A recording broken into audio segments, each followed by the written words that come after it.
বাচ্চাগুলোকে একটু ছাদ চেনানোর জন্য এই খাঁচাটার মধ্যে দিয়ে আজকে এখানে রাখলাম, যাতে ওর ধাপড়িটা টার্গেট করতে পারে। কারণ হচ্ছে আমার এখানে জায়গাটা অনেক ছোট, স্পেসটা। তো হুট করে একটা কবুতর, নতুন কবুতর বাইরে ছাড়লে হয় কি, যদি এখান দিয়ে নিচে পড়ে যায় সেই ক্ষেত্রে বাসা টার্গেট করতে একটু কষ্ট হয়। যদি আল্লাহর রহমতে এরকম অ্যাক্সিডেন্ট খুব কমই হয়েছে, কারণ আমি সতর্কতা অবলম্বন করি বিধায় এই অ্যাক্সিডেন্টটা খুব কম হয়েছে। বাসাটার ছাদে যখন নতুন উঠছিলাম আমি, তখন এই প্রবলেম আমার হয়েছে। 2-3টা বাচ্চা আমার এভাবে হারাইছে। কারণ বাচ্চা যদি ছাদ না চিনে এদিক দিয়ে যদি নিচে পড়ে যায়, নিচে পড়ে গেলে দেখা যায় কি চিপা চাপা দিয়ে দৌড় দেয় বাচ্চা। দৌড় দেওয়ার পর আর বাসাটা টার্গেট করতে পারে না। তো এখন যার কারণে নতুন অবস্থায় বাচ্চা আমি যখন এই ধাপড়িতে দেই, 2-1 দিন ধাপড়িতে বন্ধ রাখি। বন্ধ রাখার পর এই ধাপড়িটা ওদের টার্গেট করাই, আর এই ছাদটা ওদের টার্গেট করাই। এই ছাদটা ধাপড়িটা টার্গেট করানোর পর জাস্ট একদিন আমি এই খাঁচাটার মধ্যে এই কর্নার দিয়ে রাখি, আর হচ্ছে এই টিনটার উপরে একবার রাখি। অর্ধেক বেলা টিনের উপরে রাখি, অর্ধেক বেলা ধাপড়িতে এই খাঁচার মধ্যে করে এখানে রাখি। তাহলে হয় কি, ওর এই পুরো এরিয়াটা ম্যাপ করা হয়ে যায়। তো ম্যাপ করা হয়ে গেলে হয় কি, যেদিন আবার পরের দিন আমি ধাপড়ির খাঁচাটা খুলে দিই, ওদিন আমি বাচ্চাগুলোকে পানিতে চুবাই। কারণ কি, এগুলা ছোট বাচ্চা হইলেও একদম পুরা ফুরফুরা থাকে। হ্যাঁ, আর ছাদটা যেহেতু খোলামেলা এবং অনেক বাতাস টাতাস থাকে, চিল কাকের প্রবলেম থাকে, তো বাচ্চাগুলো হুট করে উঠে যায়। তো বাচ্চাগুলো আমি ফ্লোরে দেওয়ার আগে একটা এই যে বোলটা আছে, এই বোলের মধ্যে পানি নেই। পানি নেওয়ার পর এই বাচ্চাগুলোর পরগুলা ভিজানোর পর তারপরে এই ফ্লোরে ছেড়ে দেই। ওই ভিজা শরীর নিয়ে তো তখন ওরা উঠতে পারে না। তো সেই ক্ষেত্রে হয় কি, কবুতরগুলো ছাদেই থাকে। হ্যাঁ, ছাদে থাকে, হাঁটতে হাঁটতে ওদের ছাদটা ম্যাপ করা হয়ে যায়। একে তো পিঞ্জিরাতে থাকার অবস্থায় ওদের ছাদ ম্যাপ হয়, আর দ্বিতীয়ত হচ্ছে ধাপড়িতে থাকা অবস্থায় ওদের ছাদ ম্যাপ করা হয়। তো ছাদে হাঁটানোর জন্য আমি এই পন্থাটা অবলম্বন করি, বাচ্চাগুলোকে ভিজিয়ে দিই পরগুলা, যাতে ওরা উঠতে না পারে। তো ভিজা পর নিয়ে তো কবুতর উঠতে পারে না, এটা যারা কবুতর পালেন সবাই কম বেশি জানেন, আর যারা নতুন আছেন তাদের জন্য আমার এই ভিডিওটি। তো সেই ক্ষেত্রে হয় কি, বাচ্চাগুলো ছাদে হাঁটে সির্ফ 15 থেকে 20 মিনিট। ছাদে হাঁটানোর পর যখন বডি শুকিয়ে যায়, তখন আবার আস্তে আস্তে করে ধাপটির ভিতরে ঢোকানোর চেষ্টা করি এই লাঠিটার সাহায্যে। হ্যাঁ, এই লগ্গাটার সাহায্যে ধাপটির ভিতরে ঢোকানোর চেষ্টা করি। জাস্ট ওর এটা হচ্ছে ম্যাপ করা হবে যে আমার এই ছাদে হাঁটার পর আমার ধাপটিতে ঢুকতে হবে। এইটা ম্যাপ হয়ে গেলেই আল্লাহর রহমতে 1 থেকে 2 দিন সর্বোচ্চ। এরপরে যখন আপনি ছেড়ে রেখে দিবেন, তখন দেখবেন কি, ওর খাবারের যখন একটা নেশা থাকবে ধাপড়ির প্রতি, তো ও খাবার খাওয়ার জন্য অটোমেটিকলি শুধু ধাপড়িমুখী হয়ে থাকবে, ধাপড়ির ভিতরে ঢুকতে চাবে। এইভাবে 2-3 দিন করলেই বাস আল্লাহর রহমতে ছাদ চেনানো হয়ে যায় বাচ্চাকে।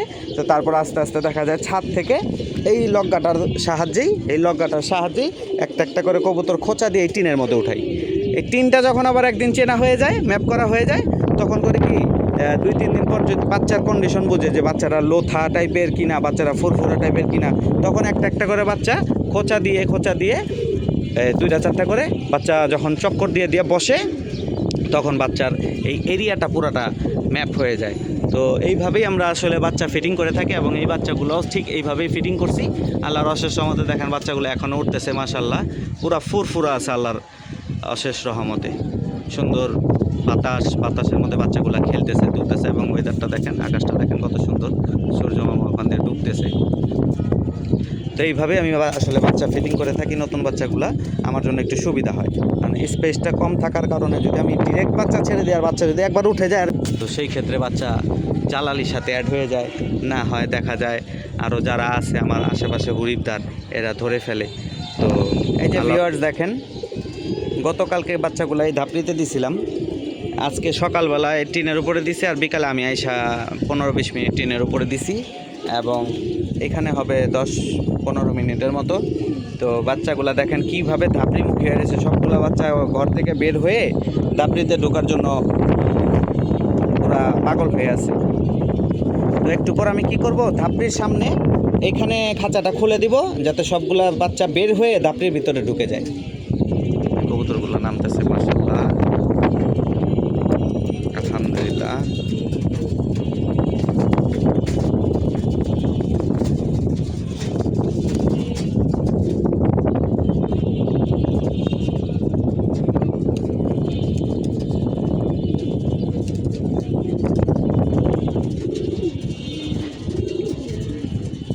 মাশাআল্লাহ ভিউয়ার্স, এই যে বাচ্চাগুলো উড়ে বসলো।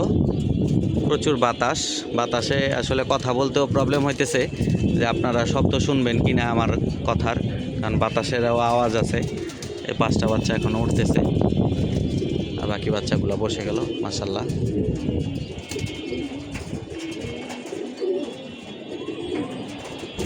তো ভিউয়ার্স চলেন দেখাই বাচ্চাগুলা আমি কিভাবে ধাপড়িমুখী করি। ধাপড়িটা এখান থেকে নিয়ে ঠিক গেটের এই কাছাকাছি রেখে দিব, এই গেটের এই কাছাকাছি রেখে দিব এবং গেটটা খুলে দিব। হ্যাঁ, গেটটা খুলে দিব। গেটটা খুলে দেওয়ার পর যখন এইখানে এই গেটটা আমি খুলে দিব, এই গেটটা খুলে দিলে সব দেখবেন এই যে ধাপড়িতে ঢুকে যাবে। তো এইটা করে জাস্ট ওদের 2-3 দিন এটা করব, যাতে ওরা এই ধাপড়িতে ওদের বাইরে থেকে বের হওয়ার পর ঢুকতে হবে, এই জিনিসটা যাতে ওদের মাথায় থাকে। এই যে মাশাআল্লাহ বাচ্চাগুলো আপনাদের সবার উদ্দেশ্যে আবার দেখাই দিচ্ছি। হ্যাঁ, এখান থেকে মুসলদম বাচ্চা 2টা চলে যাবে আজকে নারায়ণগঞ্জের উদ্দেশ্যে। তো এইভাবেই এই ধাপড়িটা চেনানোর পন্থা অবলম্বন করে থাকি আমি। তাহলে আর কি বাচ্চা যে ধাপড়িমুখী হইতে হবে এটা ওদের টার্গেট থাকে এই খাঁচা থেকে বের হয়ে। তো যখন আমি আবার কালকে বাচ্চাগুলা ফ্লোরে ছেড়ে দিব তখন ওরা ধাপড়িতে যেতে হবে, বা এটাই ওদের ঘর, এটা ওদের অলরেডি আজকে টার্গেট হয়ে গেছে ইনশাল্লাহ। তো ভিডিওটি এখানেই শেষ করছি। সবাই ভালো থাকবেন, সুস্থ থাকবেন, 5 ওয়াক্ত নামাজ পড়বেন। আসসালামু আলাইকুম। এবং সবাই উপকৃত হয়ে থাকলে অবশ্যই লাইক, কমেন্ট, শেয়ার করে পাশে থাকবেন।